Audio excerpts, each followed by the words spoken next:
Alright, तो आज हम स्टार्ट करेंगे एक्सरसाइज 7.2 का क्वेश्चन नंबर 1। क्या है? During a sale a shop offered a discount of 10% on the mark price of all the items. सवाल क्या कहता है, एक सेल के दौरान एक शॉप ने 10% डिस्काउंट हर आइटम के ऊपर दिया। What would a customer have to pay for a pair of jeans marked at 1415 and two shirt marked at 850 each. अब अगर कोई कस्टमर एक जीन्स लेता है जिसकी कीमत 1450 है और दो शर्ट लेता है जिसकी कीमत 850 है एक एक शर्ट की, ठीक है, तो उसको कितने रुपए देने पड़ेंगे आफ्टर 10% डिस्काउंट? तो देखो, सवाल में क्या बोला उसने, टोटल बिल के ऊपर डिस्काउंट नहीं है, हर आइटम के ऊपर डिस्काउंट है। समझ रहे हो मेरी बात को? क्या है? टोटल बिल के ऊपर डिस्काउंट नहीं है, हर आइटम के ऊपर डिस्काउंट निकालना है। तो क्या करेंगे, पहले हम जीन्स का डिस्काउंट निकालेंगे, फिर हम शर्ट का डिस्काउंट निकालेंगे, फिर डिस्काउंट को माइनस करके जो आंसर आएगा उसको प्लस करेंगे। नहीं समझ आया? मैं समझाता हूं ध्यान से, देखो देखो, marked price of jeans, jeans की मार्क्ड प्राइस क्या थी हमारे पास? 1450 थी। एक अब उसने डिस्काउंट कितना परसेंट दिया है? 10% हमको डिस्काउंट दिया है।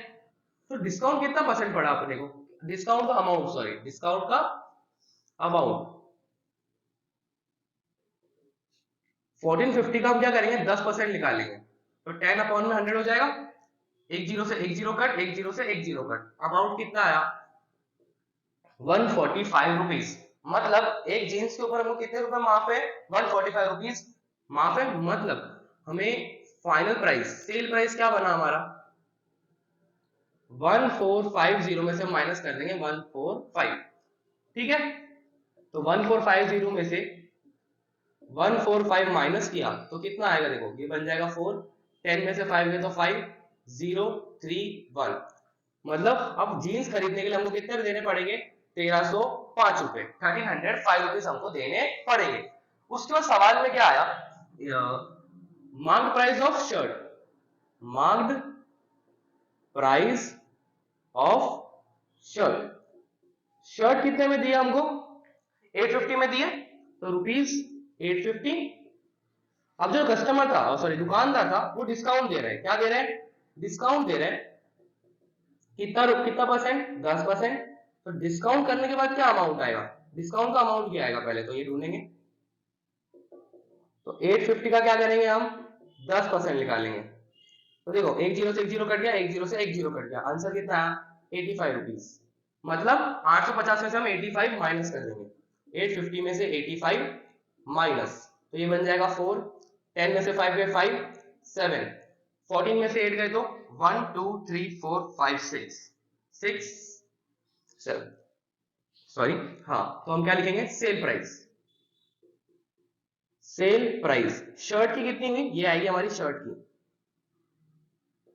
यहां पे हम लिख देंगे जीन्स, ठीक है।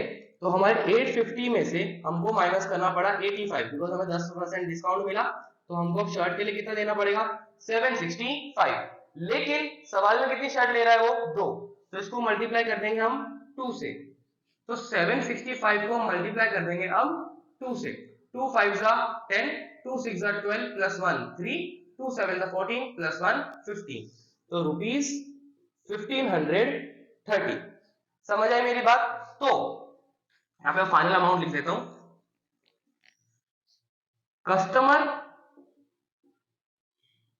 हैव टू पे, कस्टमर को कितना पे करना पड़ेगा? पहले तो उसको जीन्स के 1350 रुपए देने पड़ेंगे, 1305 रुपए देने पड़ेंगे, और शर्ट के 1530। दोनों को प्लस करेंगे, कितना आएगा? देखो 5 प्लस 0 5, 0 प्लस 3 3, 3 प्लस 5 8, 1 प्लस 1 2। तो कस्टमर को फाइनल अमाउंट 2835 रुपीज देना पड़ेगा। समझ आया? तो सवाल क्या था, ध्यान से सुनना। जो दुकानदार है ना, वो हर आइटम के ऊपर 10% डिस्काउंट दे रहा है। सवाल में हर आइटम पे बोला है, अलग पूरे टोटल बिल पे नहीं बोला। अगर टोटल बिल पे बोला होता तो क्या करते? पहले जीन्स ढूंढते और इसका अमाउंट ढूंढते, फिर जो भी अमाउंट आता है, ये अमाउंट आया ना, इसका 10% निकाल के डिस्काउंट करते हैं। समझे मेरी बात को? इसमें हर आइटम पे था, इसलिए हमने हर आइटम को 10% निकाला। समझ आई बात? अब करते हैं हम नेक्स्ट क्वेश्चन पर।